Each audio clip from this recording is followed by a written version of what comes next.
But if you didn't do this to him, and you say there might have been two other people who committed this crime, who are those people, and why would they have killed him if you didn't kill him? I don't know. I don't know. They could have been from White Plains. He was from White Plains. I don't know what he was into. He could have been into drugs. He could have been into gambling. He could have been into a lot of things. I mean, there was never any investigation into what he was done. And it could have been somebody in Albany, maybe somebody that he had problems with. I mean, I know it wasn't me. I don't know exactly who it was. I mean, it's impossible for me to know or tell or you know, because I didn't know him. Yeah, I mean, every morning you wake up and you are here. Right. And they tell you you're going to be here for 25 years to life. Right. How do you get that around your head every day if you think and you maintain that you are innocent? You know, you try not to think about it that much, but it's always going to creep in there, and you just go over everything. I mean, little things. You know, I try to look at everything from every single angle. Basically, I'm trying to prove what the police didn't do. I'm using their evidence, their pictures, their notes, statements, and I just go over it every day, just waiting for the opportunity to really have a fair chance. I didn't get a fair trial. They can say all they want. I challenge them. I'd go into court. I'd represent myself. I would. And I'll take on the best lawyer that New York State can find, because I know that I can prove that I had nothing to do with this. And, you know, I wish that could happen. I wish that had happened. I don't think they'd have the guts to even do such a thing. But you say your proof is based particularly on this cigarette butt. The cigarette butt and Sandra Williams' statement. About the two men, well, the voices. Well, the fact that she heard one voice, and that contradicts their whole theory. I mean, they went into a trial telling everybody this man was attacked from behind, when her own statement clearly contradicts that. And I mean, they even said, I mean, she was their witness. They even said she had no reason to lie, and I've gone over it, and I can't understand why this woman would lie. I don't know her. I didn't know her prior. I don't think she knew Mr. Gray. I don't think she knew Miss Domry. And I just don't see why she had any reason to get involved with a case to lie and say she heard something like that. Therefore, I believe what she said, and I believe that just nobody paid attention to it enough, because, I mean, I don't know. Maybe it was the fact that,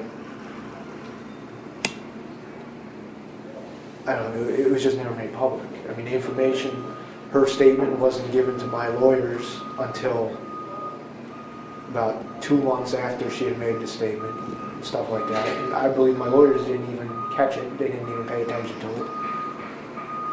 Before we conclude, I just want you to again state to the audience that are watching this your manifestation that you did not do this. I want you to just give me your emotional feelings about being here and being convicted. I didn't do this. Every day I go through it. I swear it's going to drive me insane one of these days, because I mean, you sit there and you think about it and you think about it, and it's utter disbelief, and you can't understand how nobody wants to pay attention to the facts. You can't understand how people just, hear it and, la-di-da, this happens. And, I've always told, when I've written out to people and I've said, and try to get people to understand this could happen to them. Nobody thinks so. Nobody cares until it happens to them. It happens to a family member. It happens to a close friend.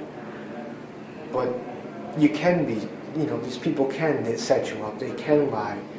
And people aren't going to believe you unless you get a fair trial, if you get a fair shot. And in my case, the only way to do it is myself. I really feel like I'm the only one who can help myself. I mean, I would say if there's any lawyers, if there's any attorneys who would like to represent me, I would, I would greatly appreciate that. I think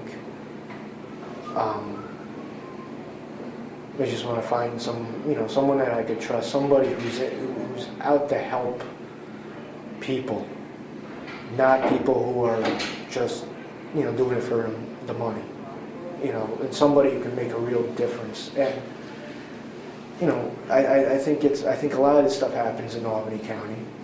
I think because it's the capital. I know that now there's a lot of investigations going on of the district attorney's office, stuff like that. And, you got to realize that that the police are going to do whatever they can to help themselves out in the right light. They don't want people thinking,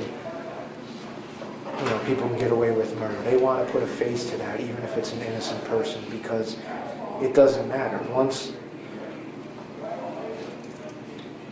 they have a face, people are going to believe them. And, I sit here and I don't know. And, You are a place where everybody, I bet, says, I'm not guilty. I didn't do this. Don't you hear it a lot? I'm here, but I didn't really do it. You hear it occasionally. I mean, you think you would. You think like, oh, everybody's got their stories about the eye, but a lot of people, are guilty, and they know it. And they don't got anything to hide behind it. But I mean, you don't know everybody's cases. I don't go talking about my case to people. Maybe a couple people that I trust, and there's not many. But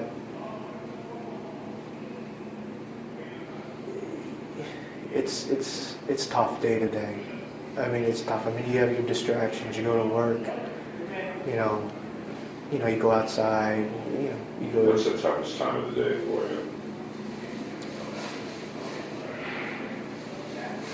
There's no real specific time. It's just that, certain things. I could be watching TV and something will trigger a thought or a memory, and then I'll just start thinking about it, and I'll get on a track just going back to the case and and that's the toughest time. I mean, the toughest time is you get a visit, and after it's over, knowing that you just got to spend couple hours with a family member or friends, and then they walk out the door, they go home, they go back to Gilmore,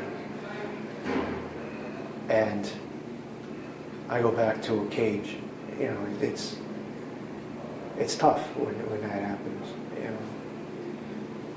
and Well, Eric, thank you. Thank you. I don't know if there's anything. I think we've covered things that you wanted to say. Is there anything that you didn't have a chance to say? I got most of it